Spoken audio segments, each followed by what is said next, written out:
Wakil Menteri Hukum dan HAM Edi Hiaric menjadi tersangka kasus suap dan gratifikasi, dan kasus ini menambah panjang menteri yang terjerat kasus korupsi. Nah, apa komentar Anda mengenai banyaknya menteri di kabinet yang terjerat kasus korupsi ini? Silakan komentari di 633-9160, WhatsApp call 0816-924-924. Ya baik, terima kasih. Ya komentar saya sih, kalau menurut saya dilihat aja dari akhir-akhir ini partai mana aja ya yang terkena atau terjerat korupsi, kan itu kelihatan sekali. Jadi dari menterinya siapa, ya dari partai mana. Jadi itu saja komentar saya. Terima kasih. Ya, kalau menurut saya politik di Indonesia itu sudah sangat kotor. Jadi itu memang para menteri yang dipilih itu adalah ditugaskan oleh partainya untuk mencari uang gitu loh. Jadi akhirnya begitu, kita lihat aja yang banyak korupsi itu dari mana, pasti menteri dari partai. Itu aja, terima kasih. Ya, kalau menurut saya sih mungkin yang korupsi itu ada di beberapa partai. Cuman apakah ada dari partai presiden atau bukan gitu loh. Jadi apalagi kan KPK sekarang di bawah presiden, bisa aja jadi ini tebang pilih lah. Ini menurut saya gitu loh. Jadi udah itu pimpinan KPK-nya sendiri juga ada yang ini dipanggil nggak datang gitu loh. Jadi meskipun misalnya ada ketahuan lah yang dikorupsi, cuman kan dipilih-pilih gitu aja sih. Oke, makasih. Kalau kita lihat ya, hampir semua yang menteri korupsi itu dari partai. Bukan hampir semua ya, semua yang korupsi itu dari menteri dari partai. Nah itu sebenarnya suatu pembelajaran untuk kedepannya ya, orang partai itu di legislatif saja lah, nggak usah ke eksekutif. Ke eksekutif itu diisi orang-orang yang benar-benar profesional. Kita kan ada 270 juta, masa profesional nggak ada yang cuma buat 34 orang saja. Gitu aja, terima kasih. Terus terang saya malu ini, Wong Pak Edi Hiaric itu bagian dari keluarga saya. Sama-sama alumni Gajah Mada. Terus terang ini, beliau ini seorang ahli hukum pidana. Ya ibaratnya, ya itu, ngerti tapi ora iso nglakoni. Oke. Nah, sekarang ini memang yang paling sulit itu mencari keteladanan, ya. Jadi sekarang ini sulit mencari teladan yang baik dari para pimpinan seperti kata Gus Dur dulu. Nah, untuk itu yang penting kita harus bisa mengalahkan diri sendiri. Nah, kalau kita mau maju, bangsa ini mau maju, harus bisa mengalahkan diri sendiri, baru kita bisa sukses lahir batin. Demikian, terima kasih. Gini ya, saya setuju dengan Bapak yang barusan tadi ya, sportif banget Bapak itu, berani mengakui. Iya, saya juga menyesal ya, padahal UGM loh, dan sebelumnya beliau masuk ke kabinet itu saya suka banget gitu ya, dan halus lagi tutur katanya. Terus aduh, gini ya, kalau mau bicara tentang korupsi sebenarnya sejujurnya dari partai politik dulu semuanya itu paling gampang. Jangan ngomong pemimpin, sudah partai politik. Karena kalau disandra para pemimpin, kalau disandra oleh partai politik, kita nggak bisa apa-apa. Awalnya saya nggak percaya, tapi setelah Pak Mahfud MD membuktikan di ruang rapat sidang DPR ada anggota salah satu DPR merah itu mengatakan, kita di sini sih gampang aja. Pokok diperintah oleh ketua-ketua partai itu ya sudah nurut. Nah, sudah paham sebenarnya dari situ kita seharusnya nanti 2024 itu berpikir bagaimana caranya menghindari partai-partai yang korupsi. Kalau tidak, pemimpinnya akan tersandra oleh partai politik. Jika pemimpinnya tidak mau nurut, maka partai politiknya akan bikin gaduh, yang mana ada dibuat tidak ada, yang tidak ada dibuat ada. Contoh seperti saat ini. Makasih. Inilah yang sudah menjadi moto untuk kita masyarakat umum ya. Tumpul ke atas, tajam ke bawah. Ini kan suatu hal yang sangat memalukan ya. Dipercaya untuk nanganin hukum ya. Siapa lagi di lembaga apa lagi yang harus kita bisa percaya ya. Hakim, MK, kita tahu semuanya kan. Ya, ini sebenarnya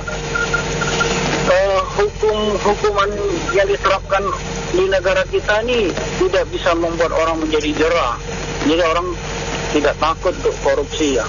Mungkin ya ini kalau saya tidak menuduh ya, rata-rata pasti ada korupsi, tergantung ketahuan atau tidak gitu loh di kementeriannya itu semua, soal silih berganti soalnya. Dan hal ini juga harus menjadi tanggung jawab moral ya presidennya ini ya, sampai bisa lengah gitu, nggak bisa ngawasin bawahannya ini, sampai terjadi korupsi berani gitu loh, berani terang-terangan korupsi gitu, tidak takut gitu loh masalahnya. Seharusnya harus dibikin jerah ya, jangan dikasih rompi-rompi orangnya lagi gitu loh, disuruh pakai celana telur terus rambutnya dibotakin aja gitu. Ya lihat masih ada rasa malu nggak gitu. Terima kasih. Saya mau menyumbang opini bahwa negara kita ini negara korup, dari RT sampai ke pimpinan tertinggi, presiden umpamanya. Legitimasinya sama sekali tidak ada, Bu. Rakyat seperti saya dan yang lainnya menganggap pemerintah ini boncos. Kenapa saya bilang begitu? Dari angka pemilihan aja sudah 40% itu golput. Bagaimana kita membenarkan pemilihan yang benar 20% kuota itu menjadi presiden atau hak pilih yang bisa dibenarkan jadi anggota dewan? Itu yang pertama. Yang kedua, dari parsial dari pemimpin yang kader yang dipilih 3 ini aja dari orang Jawa semua, Bu. Dari 3 periode yang lalu juga orang Jawa juga. Di situ aja udah nampak kok, Bu, bangsa kita tuh rasial. Yang di notabene-nya yang kayaknya juga dia juga, Bu.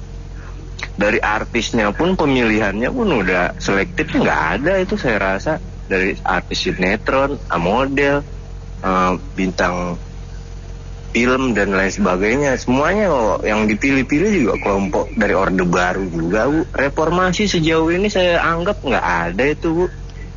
Sekian, Bu. Ini ada peribahasa Inggris, jangan menilai buku dari sampulnya. Jadi walaupun dia tuh ngerti hukum seperti wakil menteri hukum, belum tentu dia taat kepada hukum. Seperti ketua KPK Firly Bahuri yang seharusnya menegakkan hukum, juga dia sendiri melanggar hukum, memeras menteri pertanian itu. Nah, itu bahaya sebetulnya Indonesia bagi yang nggak ngerti hukum. Jadi ada kata orang, laki-laki itu karirnya akan hancur karena tahta, harta, dan wanita. Terima kasih. Saya kira saya pribadi yang merasa pesimis ya. Penegakan hukum kita itu seperti komoditi ya. Kalau kita bicara sudah nyata, penegakan hukum itu sudah menjadi barang dagangan orang-orang politik, ya. Itu nyata adanya. Jadi Anda kalau punya kasus hukum, sini mau dilindungi ke sini, jadi ikutin saya, ya. Itu satu aspek. Aspek yang lain, betapa bobroknya lingkungan kita ini. Orang baik aja sangat mungkin jadi rusak. Atau bisa diartikan betapa permisifnya penegakan hukum terhadap korupsi ini, ya, karena seluruh rangkaian penegakan hukum itu tidak memberikan rasa jerah, ya, atau ketakutan orang yang melakukan itu nggak ada. Jadi dari awal disidik segala macam dia enak-enak aja, sampai di penjara juga masih oke, hidupnya masih enak. keluar masih kaya raya, masih bisa berkecimpung di bidang politik, begitu mudah di sini, ya, begitu enak lingkungannya untuk para koruptor. Pesimis ya. Terima kasih. Selamat pagi. Bingung juga, bukannya kopi panas, seduh kopi malah korupsi terus. Heran saya terjadi terus begitu di negeri ini ya. Saya nggak habis pikirnya negara kayak nggak ada presidennya bagaimana ya, atau kemana presidennya. Selalu yang terjadi korupsi lagi. Mohonlah kepada pejabat ini semua. Jadi kita harus merasa ada budaya malu sebenarnya sama rakyat ini. Rakyat jadi duit mati-matian sampai pada keringet baru dapat duit. Pejabat enak-enakan korupsi miliaran, punya ini punya itu, udah hebat banget. Kita sebagai rakyatnya bagaimana? Kita bayar pajak tiap bulan. Kita kalau nggak bayar ditakut-takutin. Coba tuh pejabat yang lain, dia bayar aja pajak coba seksen atau satu. Kata Ahok juga kata terbalik. Mohon saya minta kepada pemerintah presiden akan datang kalau terpilih, coba tolong kamu mau nggak jadi menteri saya? Ada ngomong gitu. Kalau kamu jadi menteri saya, kamu siap nggak kalau korupsi hukum mati? Itu yang saya minta sama pejabat yang akan datang. Semoga yang akan datang tuh biar bisa memimpin negara ini yang dengan sehat biar ekonominya. Itu aja Bu, makasih. Ini kalau pandangan saya udah pengalaman ngadapin presiden. Ke periode kedua dulu koalisinya itu gemuk, banyak korupsinya. Pak Jokowi ini koalisinya juga terlalu gemuk, sehingga banyak korupsinya. Karena di sekeliling kita itu bukan orang yang dulu, orangnya berubah. Dari itu orangnya bisa dikatakan satu menteri itu 8 korupsinya. Itu yang baru dibongkar, belum yang lain gitu. Makanya kalau mau jadi pilih presiden satu periode udah. Kenapa? Sifat itu sering berubah-ubah. Makasih. Ya, selamat pagi, Pak. Dengan Pak Bangun ya, selamat pagi. Silakan Pak Bangun. Ya, saya sependapat dengan penelpon sebelumnya. Terutama yang pertama tadi, memang kelihatannya kita sangat pesimis sekali. Artinya kan di sini dulu janji Jokowi itu kan korupsi harus ya bagaimana sekecil mungkin, tapi kok malah menteri ikut korupsi. Jadi ini kan persoalannya minta saham. Jadi begini, sekarang ini kelihatannya orang kita ini nggak boleh dikasih kekuasaan. Satpam aja kalau dikasih kekuasaan itu dia semena-mena, apalagi jadi wakil menteri. Nah, dia tahu hukum. Dan orang ini kalau kita lihat dulu waktu dia bela Jokowi luar biasa cerdas. Nah, ini masalah tambang. Nah, dia bilang dia lihat kelemahannya, lo kasih gua 12%. Ini bisa saja memang dipengaruhi oleh orang-orang yang di sekitarnya. Tetapi kok bisa begitu? Makanya aturan apapun harus jelas gitu. Jadi kalau misalkan aturan nambang jangan abu-abu, aturan ini abu-abu, semua karet, pajak ada karetnya. Ya begini jadinya. Jadi presidennya kalau bisa dilengserin aja deh. Terima kasih. Saya minta dihukum mati aja yang korupsi itu, sama timbal balik segala macamnya itu. KPK-nya juga dibubarin, presidennya dibubarin, MPR DPR-nya juga dibubarin. Seperti reformasi yang lalu, bubarkan partai dan bubarkan ganti bendera baru, Bu. Itu aja, Bu. Ini KKN di Indonesia ini mungkin menjadi-jadi. Korupsi, nepotismenya mantap sekali. Dari reformasi harusnya kita sudah hilang, tapi sampai detik ini mungkin berkembang biak. Memang nyaman, apalagi kalau nggak salah itu pembela yang dulu itu kalau nggak salah diangkat jadi wamen. Ya mungkin belum balik modal kali, waktu-waktu kejepit gini mereka bagaimana mencari modalnya supaya balik itu dengan cara ya kayak begini, jadi uang rakyat jadi sasarannya. Jadi kembali lagi ya udah langsung aja sikat-sikatin saja yang korupsi kayak begitu. Kayak Harun Masiku juga sampai detik ini juga belum ketangkap juga. Jadi memang paling nyaman ini mengabdi kepada rakyat, tapi uang rakyat disikat-sikat juga. Karena dijamin oleh rakyatnya itu, ditanggung semua segala-galanya mereka itu. Nyaman, inflasi nggak biasa mereka buat inflasi. Jadi kembali lagi kita melihat kita melihat ke belakang lagi, founding father kita ini lagi melihat bagaimana ini Indonesia pengelolaannya. Kok mungkin maju, mungkin terpuruk kepemimpinannya ini. Jadi kembali lagi yang korupsi, yang sudah dekat-dekat masa baktinya ini, yang belum dapat setoran, ya ketahuan disikat saja habis semualah. Biar koruptor di Indonesia ini biar bersih lah. Coba tolong rakyat ini, kasihan rakyat yang susah pun mereka bayar pajak buat bayar mereka, tapi mereka manfaatkan kayak begini. Mereka sudah dijamin hidupnya, anak istrinya ditanggung juga hidupnya, tapi masih kurang. Atau mereka waktu masuknya itu memang belum cukup, sampai detik ini mau habis masa pengabdiannya, modalnya belum balik. Begitu saja, makasih, disikat habis Pak. Ya, bagi menurut saya sih ini para menteri maupun wakil menteri kan kebanyakan itu dari sisi partai ya. Jadi kalau saya bilang ya seperti Bapak sebelumnya bilang, ya ini balik lagi mau tahun depan mau pemilu ya kan, nyari sampingan dalam arti kata untuk tabungan partai agar supaya bisa jalanin pemilu dengan baik nih, meskipun bahasanya pemilu tuh biaya negara, tapi kan ada biaya-biaya tertentu yang balik lagi nih si para menteri atau wakil menteri yang petugas partai tadi nih harus kasih income nih buat partai nih. Ini makanya mereka pada cari-cari nih gitu kan, salah-salah yang dimana bisa dicariin jadi kasus korupsi jadi korupsi gitu loh. Dan kedua, sebenarnya menurut saya juga KPK di luar Firly itu pimpinan KPK-nya lagi diproses, ya menurut saya segeralah diganti ke pimpinan KPK itu, supaya jalan KPK jangan kasus seperti orang ayam kehilangan induknya nih gitu loh, ya kan. Yang udah ketahuan Firly-nya kasusnya seperti ini, ya kan, diganti orangnya, diganti yang punya integritas, ya kan. Menurut saya dijalanin lah gitu. Terus kedua, menurut saya ke depannya juga siapapun nanti presidennya, ya yang cewek-cewek dengan ada kontrak politik dengan partai, menurut saya ya itu perlu dipertimbangkan kan, gitu kan. Kenapa? Ya lihat aja gitu loh kondisinya. Saya tidak menutup kemungkinan bahwa petugas partai itu jadi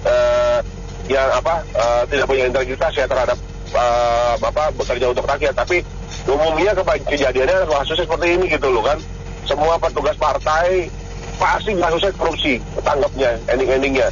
Yang profesional mungkin bisa dibilang ya tanda petik gitu loh, nggak punya kewajiban, nggak punya, maksudnya bebas ya dalam arti kata bekerja untuk rakyat, ngapain nih korupsi gitu loh kan. Ya itu menurut saya sih gitu loh. Terima kasih. Wajah penegakan hukum Indonesia itu sangat gelap dan sangat gelap sekali. Jadi melalui Fast FM saja saya setahun itu sudah dengar berapa kali itu pejabat, bupati, menteri, wakil menteri, DPR dan lain sebagainya itu yang ditangkap KPK ataupun Kejagung ataupun kepolisian ataupun yang dikasuskan. Jadi banyak sekali juga itu negara ini sudah dikuasai oleh partai. Jadi mereka yang duduk di posisi petinggi partai, dari ketumnya, waketumnya atau anggotanya yang hebat-hebat, yang selama ini kita dengar di kasus Kejagung sama KPK kan adalah orang-orang itu. Dan sebagian lagi terus terang aja itu sudah kecium bau-bau amisnya, namun tidak ditindak. Ini kan namanya jual beli hukum. Kapan mau dimunculkan, kapan mau ditindak, kapan mau dipersulit dan lain sebagainya itu. Kalau dia kuat atau tawar-menawar sehingga dia lolos atau beli waktu. Oleh karena itu ya kita melihat pemerintahan sekarang ini ataupun yang dulu juga sebetulnya sama saja lah ya, turun-temurun. Ini tidak, satu kata itu tidak ada keseriusan mau mengurusin hukum di Indonesia.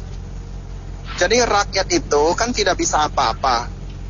Jadi mau menunggu siapa, mau menuntut siapa, itu tidak bisa diharapkan. Apakah eksekutif, legislatif, yudikatif itu tidak begitu bisa diharapkan. Pisaunya itu tetap saja tumpulnya itu ke atas, tajam ke bawah.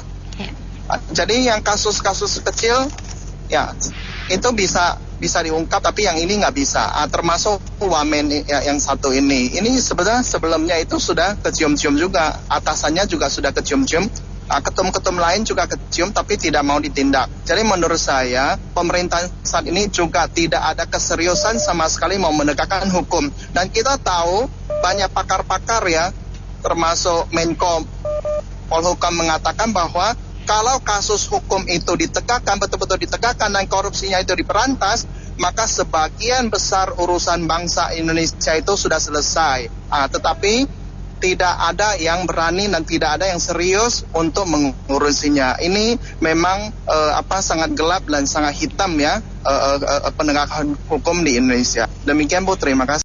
Inilah pemerintahan saat ini. Ada bagusnya, ada kelemahannya. Ada bagusnya kalau perhatian pada dunia luar dari negara yang sedang dijajah tuh langsung memberikan perhatian, mulai dari memberikan bantuan kemanusiaan pada Ukraina, pada Palestina, berusaha mendamaikan perang antara Rusia dan Ukraina, berusaha mendamaikan perang antara negara Israel dan Palestina. Itu benar ya, kemungkinan kalau jadi pemimpin memang seperti itu.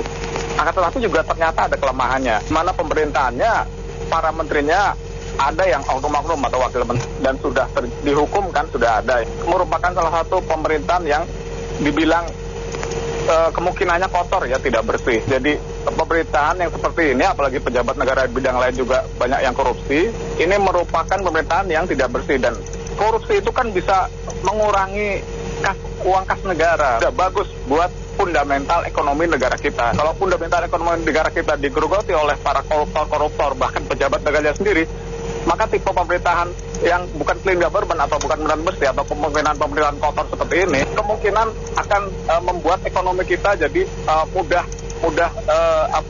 goyah gitu ya, tidak kokoh, kemungkinan seperti itu. Terima kasih. Assalamualaikum warahmatullahi wabarakatuh. Kalau saya sih gini Pak ya, nggak mau juga terlalu ngecam pemerintahan yang sekarang itu seperti apa ya. Karena setahu saya korupsi itu bukan soal pemerintahan siapa. Pak Jokowi sebelumnya juga sama. Dari zaman kapanpun juga korupsi itu nggak bakal hilang Pak ya. Hanya bisa seperti di Singapura itu hanya bisa dikurangi. Kalau bisa Indonesia belajarlah dari negara-negara yang relatif bagus ya. Di Singapura itu Pak ya, korupsinya kan rendah ya. Sistemnya seperti apa, hukumnya seperti apa, coba dicontek ya. Saya juga kagum tuh Malaysia tuh, bekas Perdana Menterinya bisa dimasukin sel ya. Jadi maksud saya gini Pak ya, kalau Indonesia mau bebas korupsi, sistemnya mesti diperbaiki. Sistem hukumnya maksud saya ya, itu nggak boleh beda-beda.